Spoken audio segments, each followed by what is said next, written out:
네, 저는 지금 북한산 삼각산 산길을 오르고 있습니다. 저는 지금 여기 등산 온 게 아니에요. 네, 글을 읽으러 왔습니다. 여기서 글을 읽어 드릴 건데요. 제가 이렇게 밖에 나온 이유는 우선 하늘이 너무 맑고 구름이 너무 하얗고 볕이 너무 좋아요. 날씨가 너무 좋아서 이고요. 두 번째는 오늘 읽을 글이 제가 평소에는 홈 레코딩을 하는데 집이 아니라 밖에서 읽어야 되는 글인 것 같아서, 마지막 세 번째는 회방꾼이 있어요, 저한테. 보통은 주변이 조용해진 밤에 녹음을 제가 많이 하는데 분위기를 봐서 이제 녹음해야겠다, 지금이다 싶어서 마이크를 켜면 어김없이 저를 방해하는 그런 회방꾼이 있습니다. 들어보시죠.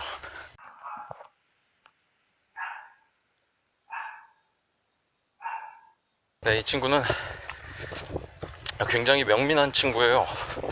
그래서 제가 정말 주위가 조용해졌다 싶어서 지금 이제 녹음해야겠다, 뭔가 어떤 집중력을 끌어올려서 이제 바로 지금 읽으면 될 거야 하고 마이크 앞에 앉는 순간 바로 짓습니다. 굉장히 명민해요. 그리고 발성이 굉장히 좋습니다. 지금 여러분이 들으시는 이 소리는 창문을 다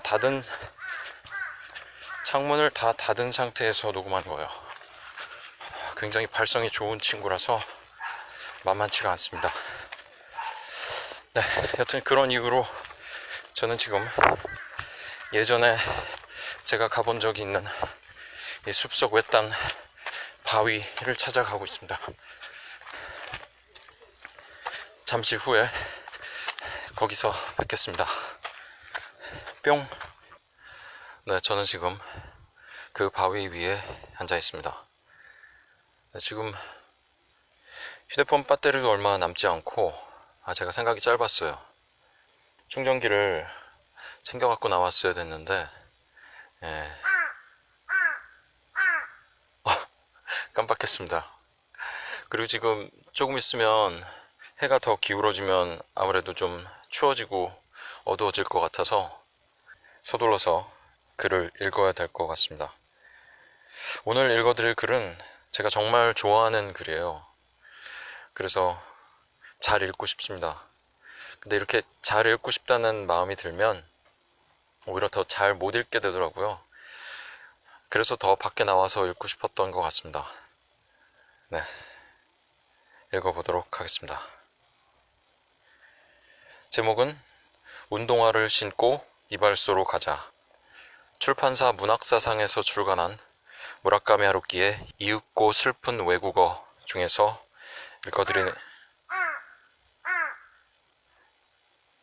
읽어드리는 거고요.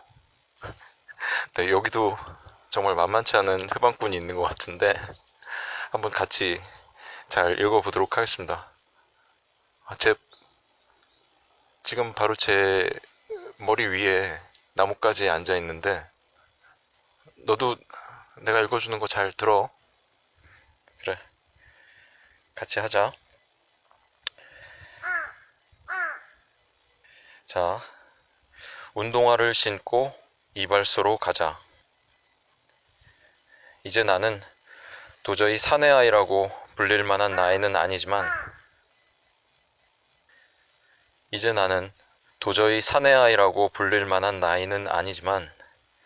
그래도 사내아이라는 말에 아직도 이상하게 마음이 끌린다.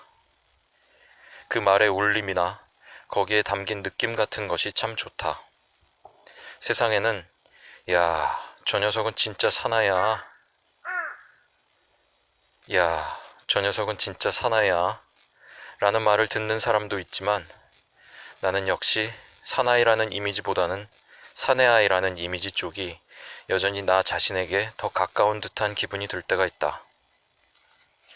이런 말을 하면 그러니까 너는 덜 떨어지고 사회화되지 못한 데다 유아적인 거야 하는 소리를 듣겠지만 꼭 그렇지만은 않을 거라고 나는 생각한다. 오히려 현실적인 연령과는 그다지, 물론 전혀라고는 할 수 없지만 그다지 관계없이 성립되어 있는 일종의 사물에 대한 견해, 가치관의 문제는 아닐까? 다시 읽겠습니다.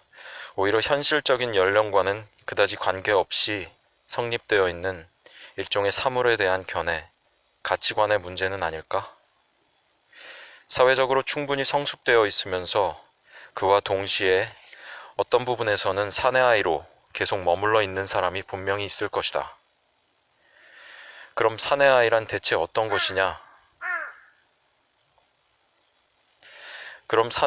대체 어떤 것이냐? 라는 문제가 제기되는데 이런 것은 대개 심정적, 감각적 문제이기 때문에 분명하게 말로 정의를 내리기가 어렵다. 하려고 들면 못할 건 없지만 빙 둘러서 말을 해야 할 것 같다. 그러나 그와는 별개로 당신에게 사내아이의 이미지란 것은 구체적으로 어떤 겁니까? 라는 식으로 질문받는다면 내 대답은 간단 명료해진다. 각 항목을 조목조목 쓰자면 1. 운동화를 신고 2. 한 달에 한 번 미용실이 아니라 이발소에 가며 3. 일일이 변명하지 않는다. 이것이 나에게 사내아이의 이미지다. 간단하다. 이 세 조건을 만족시키는 사람이 있다면 나이와는 관계없이 적어도 나에게 이 사람은 사내아이인 것이다. 그리고 나 자신도 꽤나 오래전부터, 얼마나 오래됐는지는 생각나지 않지만 이 세 가지 조건을 어떻게든 충족시키며 살고 싶다고 생각해왔다. 그러나 제시된 조건이 간단 명료하다고 해서 그것을 실행하는 게 간단하느냐 하면 물론 그렇지 않다. 단 3개의 단순한 항목일지라도 장기간에 걸쳐 그것을 꾸준히 유지해 나가려면 역시 나름대로 고충이 있고 그 결과 일종의 철학 같은 것이 생기게 된다. 아니, 철학이라는 표현은 조금 과장인지도 모른다. 경험적 관점이라고 하는 게 더 가까울 것 같다. 유지하려는 고충 속에는 종종 그러한 것이 생겨나는 것이다. 어쨌든 내 자신의 경우를 검증해보자. 1의 항목에 관해 말하면 나는 지금도 완전히 사내아이의 조건을 충족하고 있다. 나는 1년에 거의 320일은 스니커즈를 신고 지내고 가끔 구두를 신거나 하면 어쩐지 신분을 사칭하는 듯한 느낌이 들어 아무래도 마음이 편하지 않다. 특별히 자랑할 건 아니지만 이 점에 대해서는 거의 문제가 없다.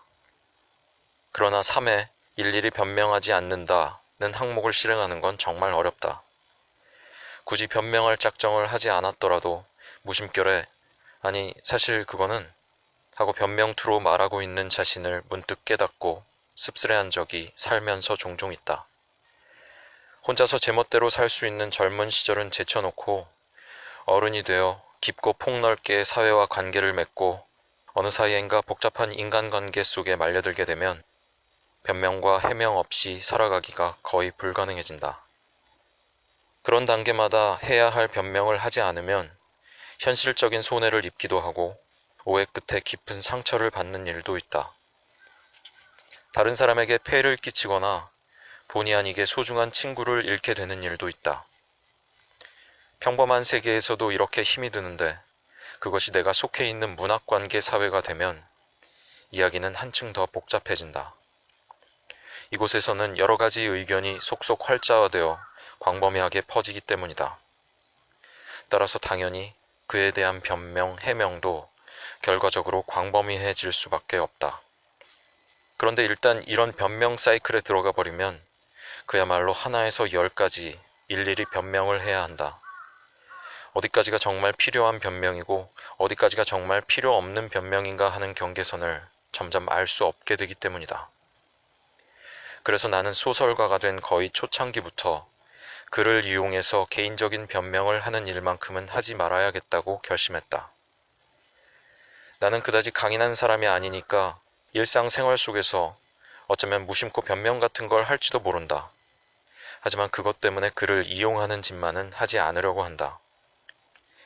약간 과장된 말이라고 생각하지만 가령 전 세계적으로 오해를 받는다고 해도 그건 어쩔 수 없지 않냐 하고 기본적으로 나는 생각한다. 바꿔 말하면 소설가라는 건 좋든 싫든 그렇게 모든 사람으로부터 쉽사리 이해받을 수 있는 존재가 아니다 라는 뜻이다. 아는 것이 힘이다 라는 말도 있지만 소설가에게는 오히려 오해는 힘이다 라는 쪽이 맞지 않을까? 소설의 세계에서는 이해를 거듭해서 얻어진 이해보다는 오해를 거듭해서 얻어진 이해 쪽이 종종 더욱 강한 힘을 갖는 것이다. 멋진 말인 것 같아요. 하지만 이런 것에 대해 쓰기 시작하자면 한이 없고 그야말로 푸념만이 될 것 같으니 슬슬 이번에 이발소 이야기로 옮겨가겠다. 사실은 이 이발소 문제가 바로 이번 원고의 중심 화제인 것이다. 최근 6년간 거의 외국에서 거주하면서 나는 이발소 때문에 정말 고민하고 괴로워해왔다. 이 세상에서 나처럼 자주 그리고 심각하고 진지하게 이발소 걱정을 하며 살아온 사람은 여간에선 없을 거라는 생각마저 들 정도다. 물론 이발업계 관계자를 별도로 치고. 어쨌든 이발소 문제에 관해 쓰기 시작하면 아무리 종이가 많아도 모자라다. 나는 헤어스타일에 유난히 공을 들이는 사람은 아니다. 얼굴 사진을 보시면 알겠지만 특별히 이렇다 할 것이 없는 헤어스타일을 하고 있다. 1960년대 후반부터 70년대에 걸쳐서는 시대적인 사정도 있어 비교적 장발을 하고 있었지만 그 뒤로는 달리거나 수영하기 좋게 아주 짧은 헤어스타일을 하고 있다. 분명하게 말하면 예술적 감각이라곤 전혀 없는 헤어스타일이다. 헤어스타일이라고 부를 수조차 없다. 파마도 하지 않고 포니테일도 하지 않고 크림도 오일도 무스도 아무것도 바르지 않는다. 그저 똑바로 깎아서 브러쉬로 빗을 뿐이다. 그런 문제 때문에 인간이 왜 그리 심각하게 고민해야 하느냐고 당신은 의문을 품을지도 모른다. 하지만 내 머리카락은 약간 특이해서 균형을 맞추기가 무척 까다롭기 때문에 적당히 짧게 깎으면 그걸로 오케이가 아닌 것이다. 까딱 잘못하면 정말 지독한 몰골이 된다. 이발소에서 집으로 돌아와 거울을 보고 망연자실해서 일주일 정도 밖에 나가지 않았던 적도 있다. 사람에게는 저마다 간단하게 설명할 수 없는 사정이라는 게 있는 법이다. 일본에 있는 동안에는 언제나 도쿄의 한 구석에 있는 이발소로 간다. 나는 그 이발소에 벌써 15년째 다니고 있다. 2달에 3번꼴로 그곳에 가서 안녕하세요 하고 말하며 의자에 앉는다. 그뿐이다. 일절 아무것도 생각할 필요가 없다. 오랫동안 알고 지내는 사이이기 때문에 이곳 사람들은 내 머리카락을 어떻게 깎으면 되는지 잘 알고 있어 요령 있게 처리해준다. 그래서 나는 나라시노에서 후지사와로, 후지사와에서 오이소로 이사를 했어도 머리를 깎을 때는 늘 전철을 타고 도쿄까지 나왔다. 이른바 유니섹스 미용실 같은 곳은 가본 적도 없다. 원래 나는 머리를 뒤로 젖히고 머리를 감는다는 것은 인간성에 대한 대단한 모독이라고 생각해왔다. 머리를 감고 있을 때 사람의 얼굴은 아주 바보 같고 그런 얼굴을 위로 향한 채 세상에 드러내 보인다는 게 치욕이 아니면 무엇이겠는가. 그러나 외국에서 살게 되면 아무래도 머리가 자랄 때마다 도쿄로 되돌아갈 수는 없다. 할 수 없이 현지의 이발소를 찾게 된다. 그런데 일본의 이발소와 외국의 이발소 사이에는 상당한 기술 격차가 있다. 딱 잘라 말하면 분재 가꾸기와 잔디 깎기 정도의 차이다.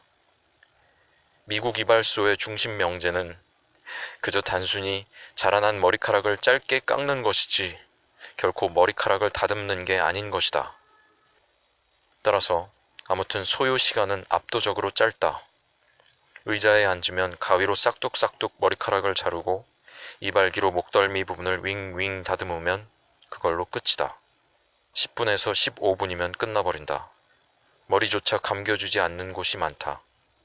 머리를 감겨준다 해도 머리카락을 자르기 전에 감겨주기 때문에 목덜미며 옷이 머리카락 투성이가 되어버린다.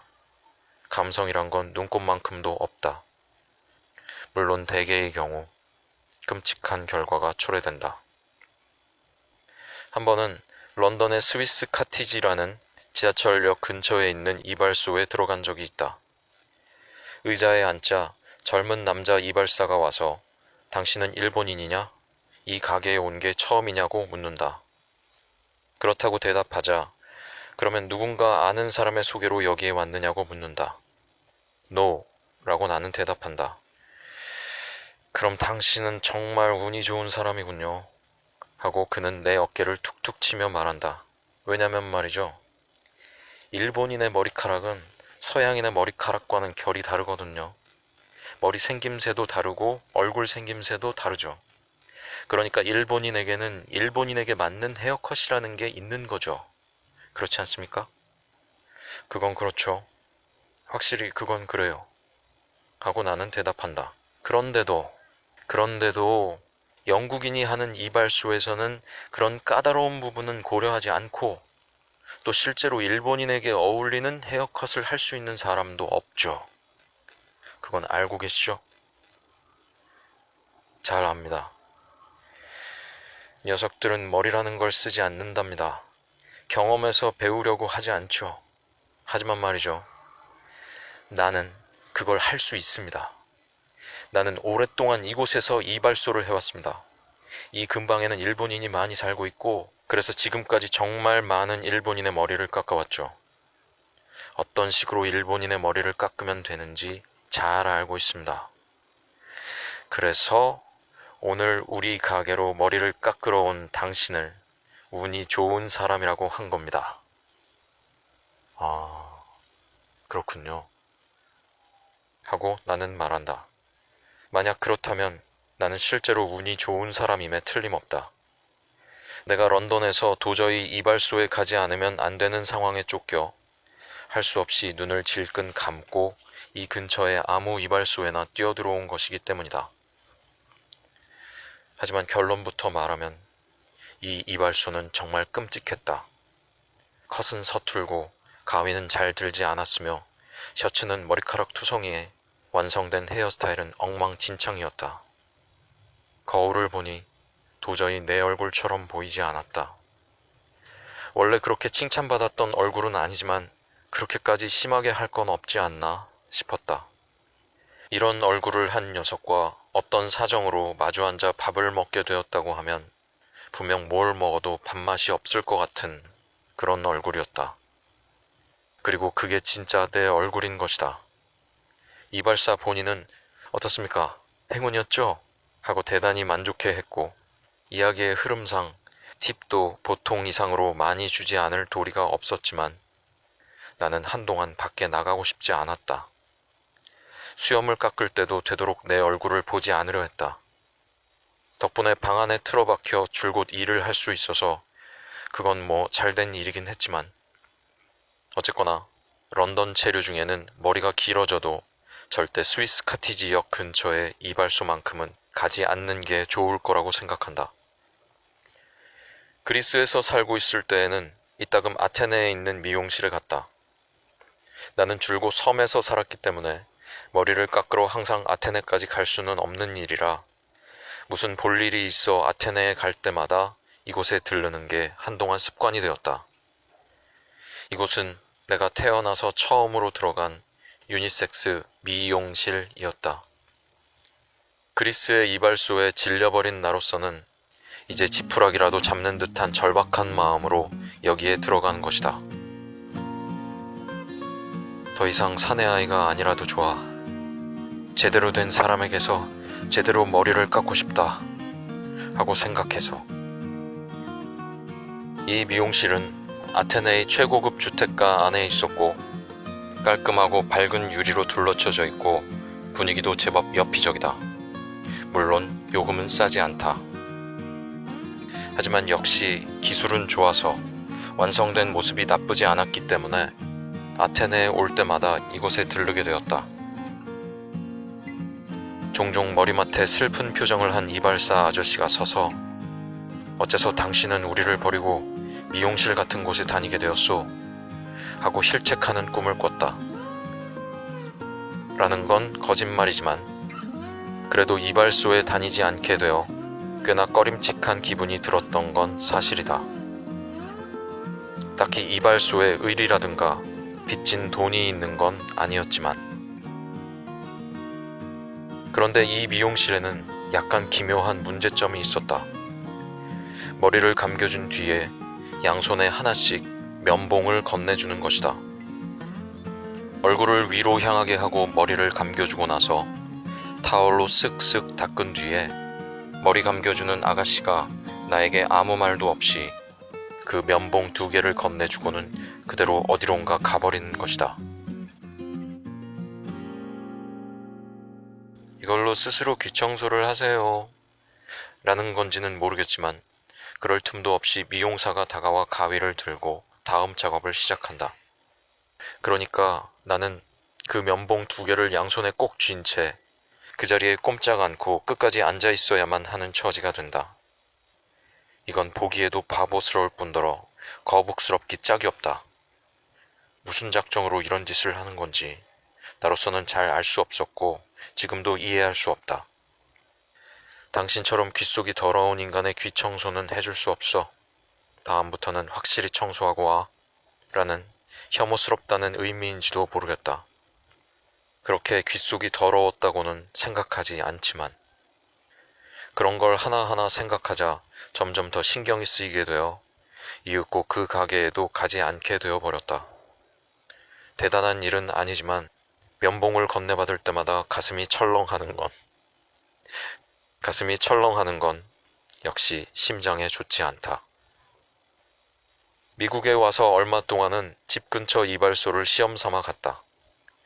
집에서 가까운 곳에 있는 이발사는 거의 이탈리아계 사람들이다. 원래 20세기 초 뉴저지에 건축 붐 같은 것이 있었고, 그때 건축 노동자 수가 부족해 이탈리아에서 석공을 많이 불러왔는데, 미국에서 사는 게 더 편했는지 대부분 그대로 마을에 눌러 앉게 되었다. 그들은 어떻게든 신천지에서 자리를 잡아보려고 빈곤과 불황에 시달리던 고향 마을에서 일가 친척들을 불러들였다. 이탈리아 이민자 대부분은 배삭스를 치르고 간신히 미국 땅을 밟긴 했지만 자본이라고 부를 만한 건 갖고 있지 못했고, 개척자가 사라져버린 미국에서는 농사 지을 땅을 새롭게 손에 넣는 것도 쉽지 않았기 때문에 손쉽게 빨리 급료를 받을 수 있는 기술자가 된 듯하다. 지금도 프린스턴 근교에 있는 건축업자, 조경업자, 빵가게 주인 중에는 이탈리아계 사람들이 많다. 마찬가지로 자본을 갖고 있지 않았던 아일랜드계 이민자가 빨리 급료를 받을 수 있는 경찰, 군인, 소방대원 등이 된 것을 생각하면 미국에서 민족의 직업적 분포라고 하는 것도 꽤나 흥미롭다. 그런 까닭으로 아인슈타인이 프린스턴 대학에 있었던 무렵부터 줄곧 이발소를 해왔을 것 같은 할아버지들이 지금도 이탈리아어가 섞인 영어를 말하면서 류지슈처럼, 류지슈는 일본의 영화 배우인데요. 사진을 봤더니 콧수염을 굉장히 단정하게 기른 그런 노신사 같은 느낌입니다. 류지슈처럼 느긋하게 교수며 학생의 머리를 깎고 있다. 이발소의 분위기도 퍽이나 고풍스러운 미국풍으로 꽤나 운치가 있다. 그러나 아쉽게도 기술적으로 분명히 말하면 전 근대에 가깝다. 몇 집 시험해 보았지만 다시 한번 가보고 싶다는 생각이 든 이발소는 한 군데도 없었다. 집 근처에 있는 유니섹스 미용실도 일단 한번 시험해 보았다. 이곳은 역시 기술적으로는 좀 더 현대적이고 머리 손질도 나름대로 정성스러워 그럭저럭 나쁘지 않다지만 미용사 중에 무턱대고 말을 걸어오는 사람이 있기 때문에 입을 닫아버리게 된다. 이발소의 이탈리아 할아버지는 세면대로 갈 때 안디아모 시뇨레, 안디아모 시뇨레 하고 말하는 정도로 대체로 말이 없다. 그에 비하면 유니섹스 미용실 쪽은 서비스를 한다고 그러는 건지 모르겠지만 무척 수다스럽다. 무슨 일을 하고 계세요? 대학에 계십니까? 전공은 뭐예요? 미국은 마음에 드세요? 일본에는 징병제가 있나요? 일본에서는 왜 미국 차가 팔리지 않는 거죠? 등의 얘기를 잇따라 물어보기 때문에 약간 피곤하다. 지난번에 내 머리를 깎아준 앤드류라는 미용사는 나이가 40대 중반으로 이미 머리숱이 적다. 그의 전용 거울 앞에는 10대인 세 딸과 아내의 사진, 집과 개의 사진이 장식되어 있었고 작은 성조기가 5개 정도 나란히 늘어서 있었다. 그래선 안 된다는 건 아니지만 나로서는 머리를 깎으려고 미용실에 온 것이라 미용사의 가족 사진이나 성조기 같은 걸 하나하나 보고 싶지 않다. 게다가 머리를 깎고 있는 동안 줄줄이 늘어놓는 딸 자랑을 듣고 있자면 참을 수 없게 된다. 결국 지금은 뉴욕에 있는 일본인이 운영하는 미용실에 다니고 있다. 굳이 1시간 15분이 걸리는 뉴욕까지 가서 머리를 깎는다는 것도 멍청한 짓이라고는 생각하지만 이곳에 이르기까지 2년간에 걸친 다양한 시행착오, 절망, 낙담, 무산된 기대, 쓴웃음, 피곤함 등이 있었던 것이다. 변명할 생각은 아니지만 뭐 한 달에 한 번은 뉴욕에 가야 할 일도 있기 때문에 그 틈에 한다는 생각에 머리를 깎는 것이다. 미용실 의자에 앉아 멍하니 창밖을 바라보며 싹둑싹둑하는 가벼운 가위 소리에 귀를 기울이고 있으면 문득 도쿄로 돌아온 듯한 기분이 든다. 아마도 그 싹둑싹둑하는 소리가 외국인 이발소나 미용사가 내는 싹둑싹둑하는 소리와는 약간 다르기 때문이 아닌가 생각한다. 일본인 이발소나 미용사의 경우 싹둑싹둑하는 소리가 일의 흐름에 따라 삭삭 하는 가벼운 소리가 되고 어느덧 시냇물처럼 사각사각 하는 소리로 바뀌어 간다. 그 작업의 미묘한 진행 방식에 이것이 일본이구나 하고 느끼게 하는 설득력이 있다. 그런 까닭에 지금은 이번에 이발소에 가서라는 항목은 아쉽게도 실행되지 않고 있다. 본의 아니게 매달 얼굴을 위로 한 채 머리가 감겨지고 있다. 사람이 언제까지나 사내 아이로 머물러 있다는 게 간단한 일은 아닌 것이다. 도쿄로 돌아가면 다시 이발소에 다녀야겠다고 생각하고 있지만 과연 그게 언제가 될는지. 뒷이야기. 지금은 보스턴에서 단골 헤어살롱을 발견했다. 얘야. 아쉽게도 이발소는 아니고 아쉽게도 이발소는 아니고 유니섹스 미용실이다.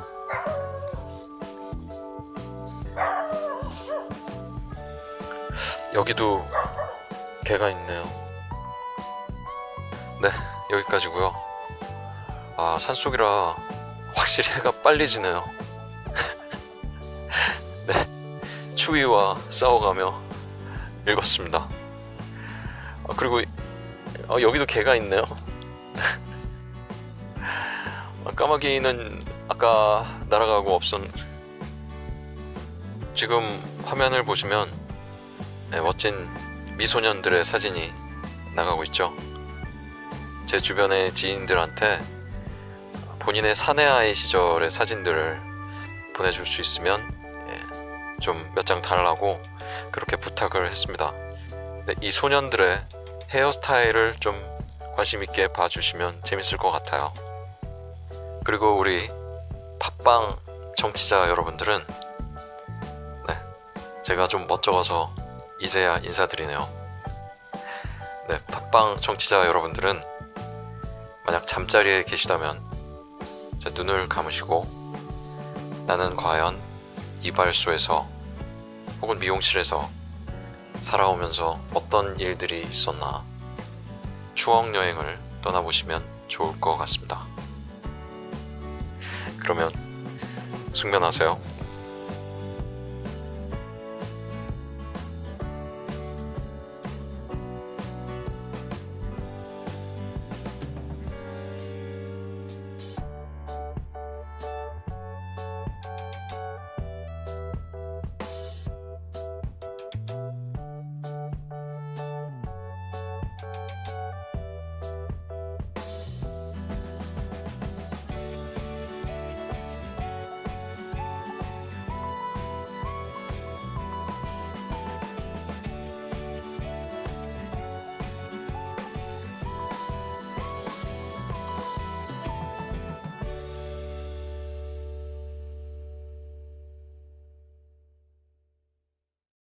출판사 문학사상에서 출간한 무라카미 하루키의 이윽고 슬픈 외국어 중에서 읽어드렸습니다.